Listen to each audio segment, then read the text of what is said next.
Hey, knock knock. Who's there? Nobody. Nobody who? Nobody. No, literally, they have no bodies. Oh man, your jokes are lame. Hola amigos, it's Will here from Will's Custom Figures, coming to you today with a little bit of a throat infection, so I am sorry if I'm not my normal exuberant self. However, here is a custom set of head sculpts of Toots Mondt and Willie Gilzenberg, two wrestling legends. So please guys, sit back while I took you through why and how I made these two, and I hope you like the really, really terrible joke at the beginning of this video. So first, well, we want retros, guys, whether it's retros by WWF Hasbro or whether or not it's the current retros by WWE Mattel line. I'm absolutely loving working on a few new custom head sculpts for one of my favourite customers. So yeah, thank you to my good friend Colin for reaching out to me to work on this for him. Now, these are Hall of Fame legends. I don't know if anybody knows who they are. Lots of devoted wrestling fans will absolutely have no clue of the impact that these two had. But I want to start with why. Well, I was commissioned to work on these head sculpts, and unfortunately, I won't be attached them onto bodies. I will show you sort of like the process, how I would go about doing it a little bit later into this video. It's not going to be a super long one because there isn't a huge amount to talk about. But these are hand sculpted with using clay and then resin casted by myself. So if you do want a set for your WWF collection, please give me a shout. And let's start firstly by explaining I want to try and create some of the most prominent wrestling figures in all of wrestling history. And there is no two more influential people in the history of the WWE for you current wrestling fans that are watching today than these two men. And I'm going to compare them with other retro Hasbros, and hopefully you like this video. Let's start with good old Willie Gilzenberg over here on the left, if you don't know who he is. So guys, Willie Gilzenberg, well, he was born June 12th, 1896, and he was alive until September 17th, 1978. And he was actually a wrestling promoter and president of the WWF, the first ever one. He was there when there was a young Andre breaking onto the scene, a young Bruno Sammartino, a young Gorilla Monsoon. And for any of you wrestling fans and aficionados, you'll know that there is pretty much no greater names in professional wrestling than those three people. Now, he was a successful boxing promoter, and he actually moved over to wrestling in the 1940s when he was nearly 50 years old, because it was actually really becoming quite a successful hot topic at the time. He was commissioner for wrestling and for boxing commissions, and he's part of their regulators. So fair play to the guy. He's seriously done a lot in his time. Now, in 1963, Vince McMahon Sr. and Toots Mondt, who we're going to have a little bit of a look into in more detail in a minute, and this guy, Willie Gilzenberg, helped set up the WWF. Then became the WWF, and then, of course, the WWE that we know today. Now, with this head sculpt, as you can see, very distinct features. I'll put them on the video when you actually see pictures of them on the very, very front. I'm not very good at video splicing, guys. I am sorry about that. I'd like to be able to do all those kind of things. But I've used clay, Polymer Super Sculpey clay, as usual, to sculpt the beautiful hair. As you can see, it's all been hand-painted. Lots of different greys, Vallejo paints used there. Lots of different blacks, black greys and whites have been used.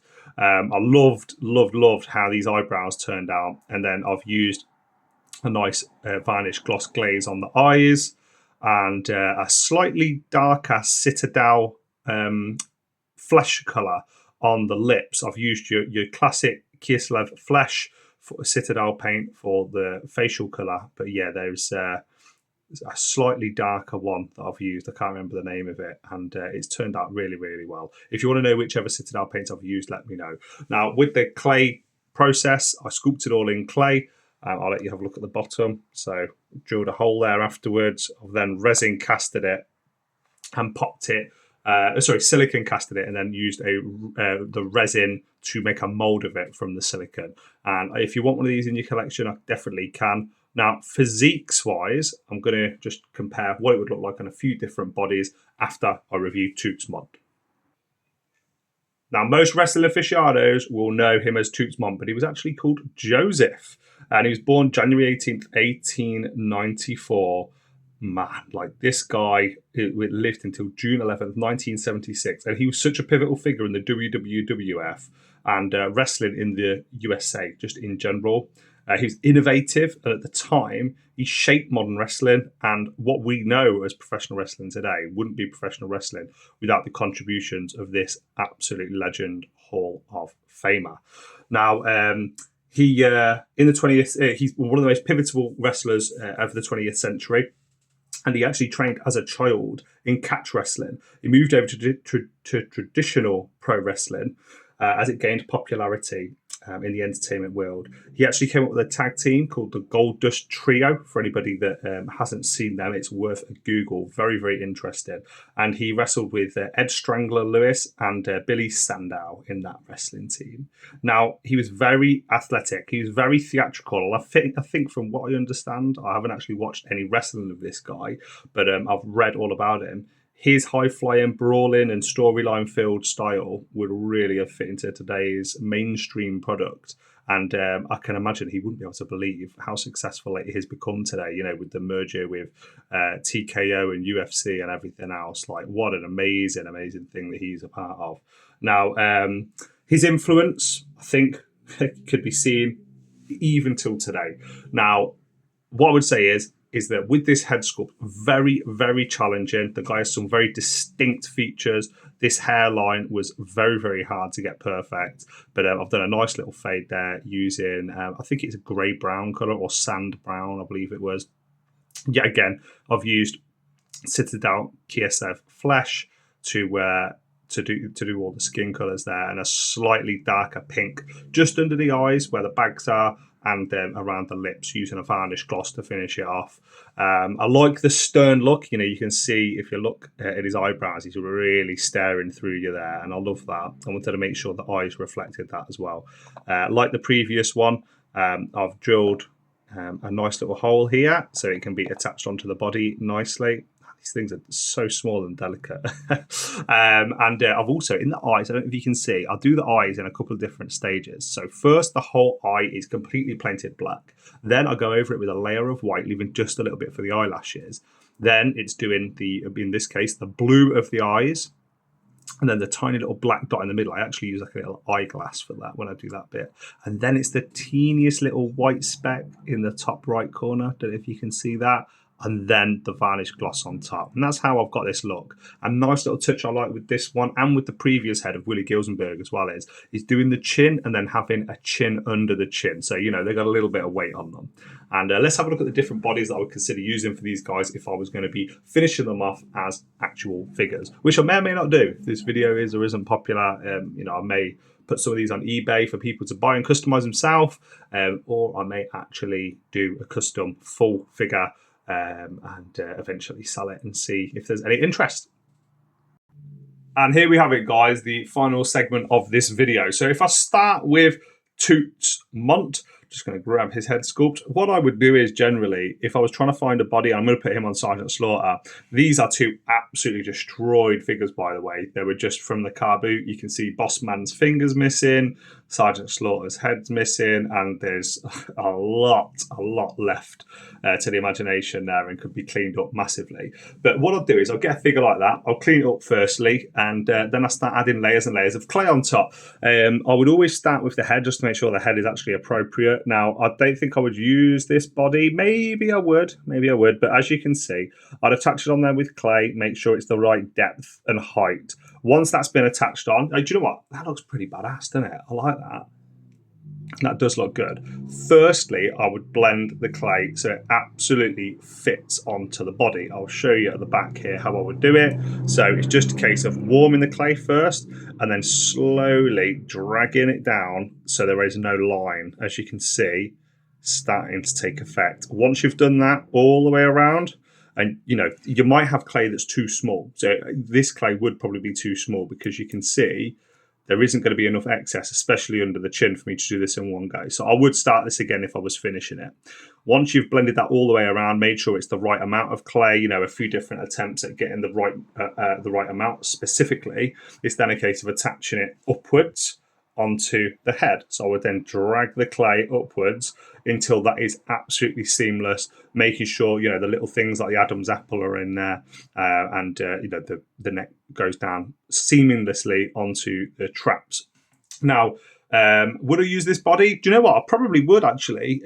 What I would do is I would drill off all the pockets, get rid of them with a Dremel drill, and then I would use the wristbands here and turn them into sleeves. So add in a little bit of clay so you can't see such an obvious wristband line, and maybe add some little wrinkles in the clothing there. It'd be quite easy to cover up the vest here that Sergeant Slaughter's physique is using, and to add on a collar, and to add on again, cover up these lines from the vest, and maybe add him in completely wearing a suit. Now, if I wanted the wrestling version of this figure, I would probably end up using something like a Rick Martel or a Macho Man Randy Savage. I think that would probably look best, and something for me to think about and work on next. Now, Willie Gilzenberg, here he is. Now, yet again, you can see the peg is gone here. So there's a bit of steel armature wire that I've super glued in place there. Yet again, I'll just go roughly, go with the flow. Would that be about the right place? No, a little bit further down maybe. Let me just take it off camera and get the right positioning on this one.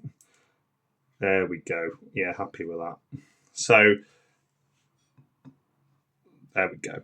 So now maybe, do you want to look at it on camera, maybe a little bit further down. I think that this body would be a little bit too chunky for him. Maybe I'd use $1 Million Man instead, Ted DiBiase. I think that would probably look a little bit better.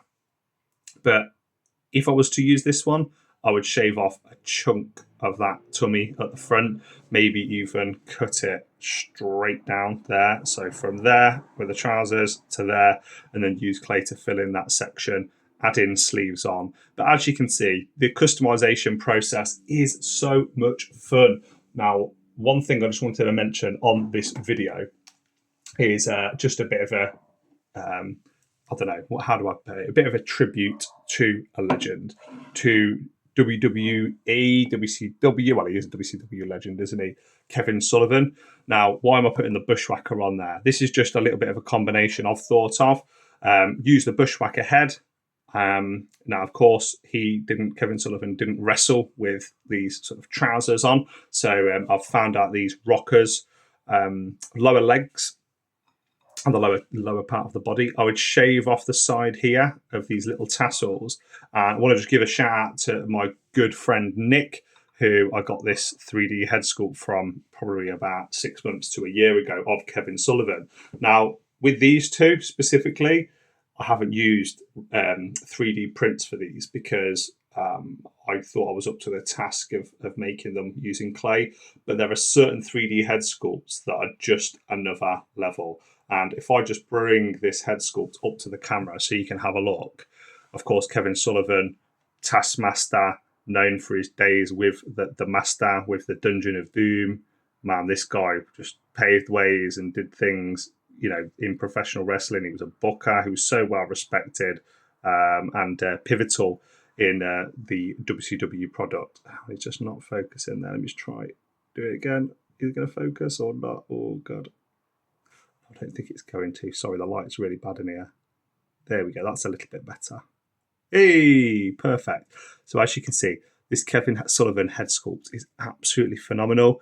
And when it comes to such iconic characters and looks, you know, there's certain things that I can do as a sculptor. There's certain things that are going to take a lot of time. And to come up with something that looks this good is going to take many, many hours. So thank you to my good friend Nick for doing this. And we'll definitely scratch an itch eventually over the next coming weeks and months while I decide exactly how I want my Taskmaster, Kevin Sullivan, rest in peace, to look.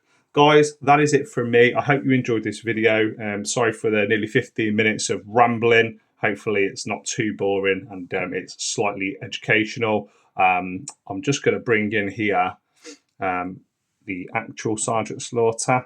So as you can see, there he is looking badass, just so you can see a little bit of a comparison size.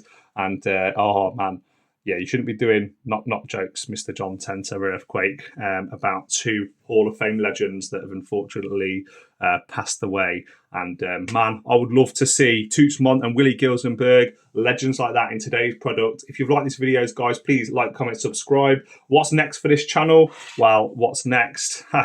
Guys, what happens if you go back in history and just keep going back and back and back and back and back? At a certain point of time, you might find yourself the barbarians. So guys, I hope you've enjoyed this. It has been a pleasure from me, and of course from the Bushwhackers, from Willie Gilzenberg and Toots, Mondt, Facebook, Instagram, and here on YouTube. There is more video content every single week, and I'll be dropping shorts, I'll be dropping new images and everything else on all my other social media channels. So I will see you guys on the next one. Adios. Come here.